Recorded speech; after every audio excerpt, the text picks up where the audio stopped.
Everyone, we are here with Matt Ramsey from Old Dominion. That's me. Matt, how are you? Welcome to New York. Hey, thanks. Good to ID that. So the band is in the middle of playing basically every fair and festival. We were just talking about this backstage. All of them. All of them. If you guys can't find this band this summer, the problem is definitely you. But I'm curious, when you've got a big album coming and all these new songs, how hard is it not to just play them all live? Well, it's actually hard to play them live. We have to, you like record them and then you don't play them. After you record it, you go back out on the road, and then it's like song comes out on the radio and you're like, oh man, we haven't rehearsed these things really since we recorded them, and then you have to relearn everything that you played, and it's hard. And try it out. Actually. Yeah. So now, like, as it's coming, up to the date, we are using our sound check basically as rehearsal to like relearn all of these new songs. That's very economical of you. Well, we are nothing if not economical. So Meat and Candy came back in 2015. How soon after, it's been go, go, go basically since that record came out. How soon after did you start laying out the plans for this? When did you actually even find time to record? Yeah, it was tough to find time to record for sure. It was like any little spot, in the schedule that we had off, they basically scheduled to record. So, as far as writing goes, we were always writing because our background is as songwriters. Right. So always writing. As soon as we're done with the first album, we had already written a lot of the stuff that's on this album. So we just kept writing and kept writing and kept writing. And then once it got time to, once it looked like Meat and Candy was probably going to be done, then we started just finding the two little holes here and there to come home and record. That album was obviously very successful. You topped the charts a couple of times. I'm curious, were you feeling any new pressure when it came time for the second record? What was your kind of emotional reaction to that? Yeah, sometimes yes. Sometimes a lot of pressure, and sometimes like, we got this. Like we're definitely confident in our songwriting. Right. We definitely know what we want to say, and we're pretty good at saying what we want to say. So there's definitely that pressure that is taken out of the picture. Right. But as far as knowing what people might want to hear from us next, and knowing what we think is good might not be what other people think is good. It's like, so there is some pressure involved, but I don't know. Did you guys talk about handling that as a group? You guys have all also been friends for a very long time. I'm sure there's a lot of sharing in terms of personal stuff. Do you talk about like, oh, don't let that get in your head. Here's how we're going to handle this. But in a lot more abrasive way. Yeah, that's what I picture.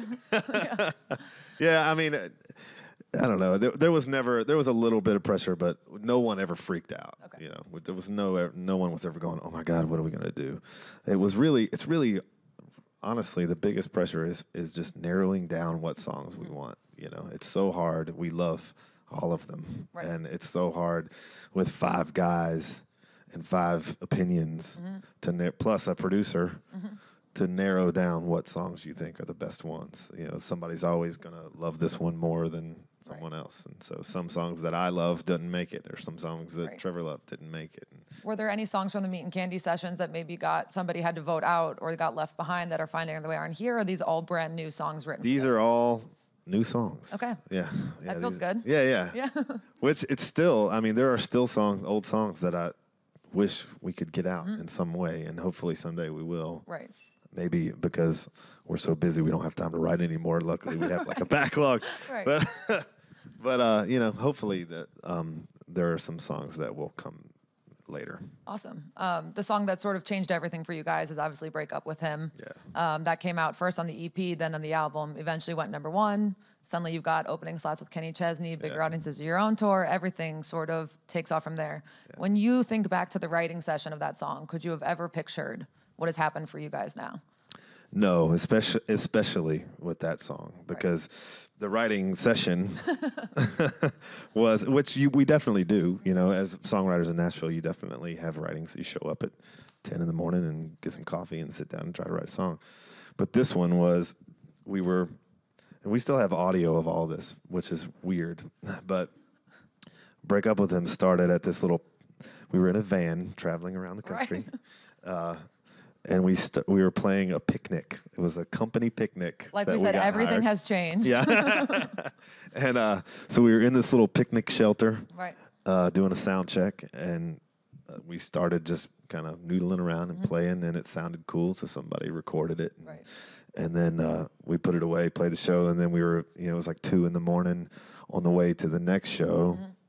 I was laying in bed, kind of listening to what we were laying on the bench of the van, and was listening to what we recorded, and had this idea for like a one-sided phone conversation, and Trevor was awake, and I whispered into the phone, hey girl, what's up? And he's laughing. Trevor naturally answered. Yeah. Not much. But so we just kept on kind of basically trying to make each other laugh while not waking up the rest of the band. And then we played it for the rest of the guys. Like a couple days later, we were in a friend's house in Texas on a day off, and we finished writing it together, all 5 of us in Texas. So it was this weird like progression of a song that really was just to entertain us. We were just trying to be funny, and it worked. It turned out, the other day, what was really cool, somebody tweeted something like, "Break Up With Him" is a creepy song or something, and I responded and said, "That's conversation is so 2015." Yeah. And somebody else responded, "That creepy song is why I'm married to this woman." Oh. And lots of people say that, like it's really cool that a song that we're just like joking around, making each other laugh, actually we like to focus on the marriage part and the getting together part rather than the poor guy that got dumped. Right. That song and obviously the follow-up singles all did very well, and it gives you a new freedom, obviously, with your label, with studio time, everything. When it comes to a second record, you have a little bit more leeway to kind of do whatever you want. What kind of goals did you set for this? What did you hope to accomplish? Yeah, luckily our label has always kind of let us do what we want to do. They've never gone in and said, no, we don't like this, do this. But I guess you do get a little bit more trust, and they're like, okay, these guys know what they're doing. We just all commonly as a band and as a label, and everybody just wanted to show the growth of the band and show, that we are capable of being around for a while. And, as songwriters and as a band, you play that many shows. Like since that EP came out, we've probably played 500 shows. So you can't not change and not grow and hopefully become better and a little different. So we just wanted to show that we are, more than just like a pickup line kind of band. And, and that we just kind of flex our muscles a little bit as far as songwriting goes. And I wonder how you see, them speaking to each other. Does this set sort of answer any questions there? Does it fill in any gaps? Where do you see it kind of heading in that different direction, like you're saying, flexing a little bit of a muscle? It's just, there's some of, it still sounds like us. There's definitely, we're goofy guys, and there's that element to this album. Look at the album cover. It's ridiculous. There's a cross-stitched Sasquatch on there. Right. But, we're silly, and that is definitely part of it. But, we're songwriting fans, and we just love that craft, and we love songs that move people, whether it be, in a way like Break Up With Them did, or in a way like, I Can't Make You Love Me, or something like a song like that. It's just kind of emotional and, terribly heartbreaking. Like we want to write those kind of songs. And so I think, we just wanted a little bit more of that on this one. Cool. Like the first collection, there is no song called Happy Endings on this new record. So maybe we can talk about where this came from. I think it's a kind of funny story how the title came up. Yeah, it's definitely interesting. We were, there is pressure to come up with a name after you name an album Meat and Candy. Everybody's like, what are you gonna call the next one? And we would be like, ha ha ha, and then we'd go back on the bus and go, what the hell are we gonna call the next one? So we were throwing out a million different things. We never could, land on one. And at one point we were like, we're just going to self-title it. Right. This is dumb. And then we were on a boat in Key West. There's a big songwriters festival down there. And the label put us on a big boat with a bunch of radio people across the country, flew them down there so they could listen to the album. And we still didn't have a name for it. And there's a song on there called So You Go. And at the end of the song, it kind of leaves it up in the air as to whether or not it's a happy ending. And we were talking, so everybody's like, is it a happy ending? I don't know. Is it a happy ending? And then, of course, happy ending jokes came out. And then we said, well, how about Happy Endings for a title? And all the radio people laughed, and then we said, let's take a vote, and they all voted yes. So now, like, a lot of the radio stations across the country had a hand in actually naming this awesome. album. So they feel now they have to play it. Yeah, and we were like, haha, you named it, play it. Yeah, exactly. Yeah, that's the trick. Do that from now on. Yeah. Something I thought was really fun on a first listen, on the first single, you mention John Mellencamp, Jack and Diane, and then later you make a Fleetwood Mac reference. Yeah. I'm curious what influence classic rock has on this band or on your songwriting. Yeah, I think it has a huge influence. Obviously, with Song for Another Time, too, on Meat and Candy, there was a lot of classic rock in there. And, we're just, kind of band geeks and love all that guitar stuff and classic rock. And it is a big part of who we are as a band. But, all genres are really, we listen to everything. And that's part of what makes us sound like us, I think, is just the fact that we all come from different backgrounds. But a common thread in us is the classic rock, for sure. Was there an artist or an album or a song that first made you pick up on songwriting or think this is maybe what I want to do? Bruce Springsteen was definitely for me. Oh, cool. For me, definitely. My dad used to play his live album a lot. And actually, Don Henley, too, and the Eagles were definitely a band that... Well, you hear a lot of harmonies on this. Yeah. A lot of Eagles reference sort of comes through musically on that. Yeah, we're all huge fans of the Eagles, too. Another song that has a lot of harmony is your collaboration with Little Big Town, which I think people will be very excited about. Yeah, yeah. How did it come about, or why did you sort of seek out this band? We'd written the song, we had recorded the song, it was done, and...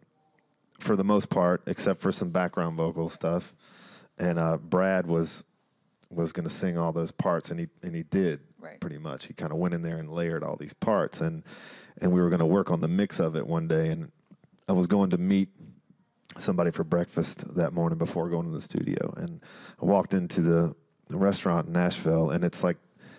If like fans ever found out what this restaurant was, they would go there every morning because it's like everybody from, and I was like, gosh, everybody's in here. But Karen Fairchild was in there eating breakfast, and I saw her, and we're not like close friends or anything. We've known each other, but we don't have like a close relationship or anything. But they're all very nice people, and I saw her and said hi to her, and ate breakfast, then went to the studio, worked on the mix. Got on the bus and was falling asleep listening to what we had worked on. And for whatever reason, my day was in my head, and I heard all these harmonies that Brad had sung and thought, man, it would be really cool if Little Big Town would Brad, do thank this. you for the work.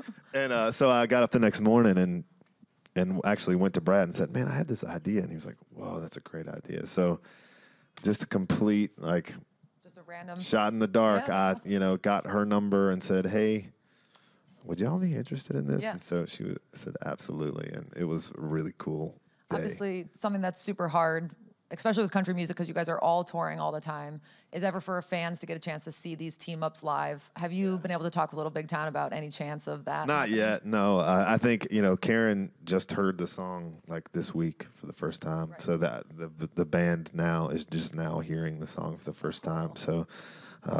So hopefully something like that will come together. It was a lot of people to fit in a studio. It was. You guys are 5, they're 4. I know. In the studio that we do the vocals in is about as big as this stage. Like it's super small. And right. So we were all like. You're all very good friends. We had to schedule like times to come in and be like, okay, you come in and say hi at 1:30. And right. Right. That's awesome. Let's go back to No Such Thing as a Broken Heart. It's the first single that comes out after a very successful first album. How did you know this was the one that should go first? What did you want people to hear? You never really know. You just kind of guess. And this one was definitely talking about like showing growth as songwriters and as a band. The subject matter of this song definitely seemed heavier and more important. Right. But it's also kind of veiled in this fun party track that sounds like us, So it felt like a nice way to say we're still Old Dominion, but we're Old Dominion, Right. So so it was, it just felt right, It was one of the first songs we recorded for the album, and rarely does that excitement stay with you when you record something or when you write something even. So we wrote it, we got really excited, and it never wavered, and I still, we're still that excited about this song. So it just stuck out, and the whole time was saying, "I'm your guy," and so we went with it. I also wonder, there's something so nice about like what you're saying, having this sort of positive, keep your head up message in this moment in time where that's not really what we're hearing from every other sort of angle. Yeah. I wonder if that sort of played in where you're like, let's give people maybe just something. Definitely. We wrote the song, actually. The song really has nothing to do with this, but I mean, it partially is what got us there. It was right after the shootings in Orlando. And, that was happening, and we're out on the road, and there is just a lot out there that can weigh on you. And I think, we never had an idea for this song. There was never like a song title in mind on that day. We just started writing, and that seemed to be in our conversation, which is my favorite way to write, really, is when you're just talking to your friends and it comes out and your feelings are out in the room and they become a song. And I feel like this was that kind of moment where we felt we were feeling all this stuff, and we were able to put it into a song instead of going like, let's write a song to this title. Right. This is a genuine feeling that we were all having, and sometimes, need to tell ourselves. Right. I do like sort of the picture of how you guys collaborate on these songs. You guys all had very successful careers as songwriters prior to this band. How do you guys approach songwriting? Is it okay for somebody to say, I have a fully formed idea? Do you come in with bits and pieces? What is the process? It is definitely okay to have a fully formed idea. If you do, you have to be willing, you have to be ready for somebody to go, it's not this fully formed as you think it is. Right. So, and that's what is great about Nashville. It kind of teaches you that, it kind of teaches you that you need those co-writers to make it the best song as possible. And, we luckily work really well together. And so you got to be willing to say the dumbest thing possible. Right. And you got to be willing to take the hit when you do say the dumbest thing possible. But, everybody's after a common goal, and that is to make the best song that you possibly can. Right. And we all respect each other so much in that realm that, if you find yourself fighting for a line that the other two people are going, man, I don't really think so, then you need to step back and go, right. Maybe it's not as good as I think it is, right. So it works surprisingly well, once you find the people that you work really well with. Right. It's a beautiful thing. Do you guys still, throughout the whole band, collaboratively, you've written number ones for Dierks Bentley, Kenny Chesney, Blake Shelton, you name it. Yeah. Are you guys still shopping songs, or is everything sort of focused on Old Dominion? No, it's definitely slowed down, but we would still like to. We love it so much, and the trick becomes, now that we are where we are, if we didn't record the song, then sometimes artists will be like, well, how come you didn't record it? Right. If it wasn't good enough for you, why is it good? Why should I? Right. I'm not taking your trash, right. But we still got a few things in the works for sure. And hopefully, we've definitely holding on to songs right. while we made these decisions of what we wanted to record and release. And that now we have this whole bank of songs that we can kind of release and see what happens. It is interesting, when we would talk about when you would give songs to other people or see if somebody else wanted to record it, you would say, this sounds like a Dirk song, this sounds like a Blake song. Like, what sounds like an Old Dominion song, I guess, when you think about the ones that you want to hold on to? We're still trying to figure that out, I think. It's funny because and sometimes you might go, this sounds like a Dirk song. Sure. And Dirk probably hears it and goes, are you insane? Like, this does not sound like me. And we're getting a little bit of that now because people want to pitch us songs. And we hear the song and go, is this really what people think we sound like? Right. Like, seen it from both sides? Yeah, yeah. So, with us, all we can do is play it and see how it feels. And sometimes we'll go, this is definitely an Old Dominion song. And we try and try and try, and we cannot make it work. Right. And then sometimes we're like, we'll never record this song, but it was fun to write. And then we play it at soundcheck, and it's perfect and easy, and it makes sense. It's all just how it goes. Yeah, it's like a gut feeling. I like that. That's it from me. We're going to take a few questions from the audience. Hey. So now that you're on tour, you're kind of on tour a lot, do you have a venue that you have, like, that you really want to play, like a dream venue? Yeah, there's a few of them for sure. I would say, Madison Square Garden. Everybody wants to play Madison Square Garden. Yeah. And we haven't played the Ryman in Nashville, really. We've done a few little, like, acoustic things there, but we haven't had a show there. Would definitely love to play there. The Beacon Theater, I think, is one that we would love to play, and the Fillmore in California, I think. I mean, there's all these, like, Red Rocks is definitely one. We have a lot. We've played a lot of places, but there's still a lot to check off the list for sure. That's awesome. This one is next. Hi. So for your No Such Thing as a Broken Heart music video, what was the influences behind it? Because I love the video game aesthetic. Yeah. I mean, you know, that's part of who we are. You know, it's growing up. We're just kids of the 80s, 90s and playing Ataris and video games and stuff like that. And, you know, when it comes to making a music video, it's really hard to do something different. We just don't want to do a normal thing. We don't want to be standing in a field playing our guitars. So, you know. Not plugged in. Yeah. So we have to think of something that is interesting to us if we're going to spend that much time on it, you know. So luckily we have a director that gets our sense of humor and, you know, knows who we are. And this one in particular was his brainchild. You know, he called me and said, what if we just visually interpreted every single line of this song? And then, you know, the next thing you know, we're like, I'm catching things and there's video games. It was just I think we spent more time on the video than we did on the entire album, honestly. That's awesome. And then we've got one more. Hi. So in terms of songwriting, you were talking about it before, but I was just wondering, like, how, like, after writing so many songs, like, how naturally does that process come to you? Like, is there kind of like a blueprint you kind of follow at this point, or is it still kind of like a grueling process? Or? Yeah, it can be grueling. Some songs, every song is different. The trick is, like you said, like, there is somewhat of a, like, formula that you can follow. The trick is to, like, learn that and then learn how to break outside of that, you know. So first you learn this like formula, and you don't understand why your songs aren't getting recorded or anything. And then you break out of it. You go, screw it, I'm just going to do what I think is cool. But you've done this formula so much that it's ingrained in you. So there's parts of that in there.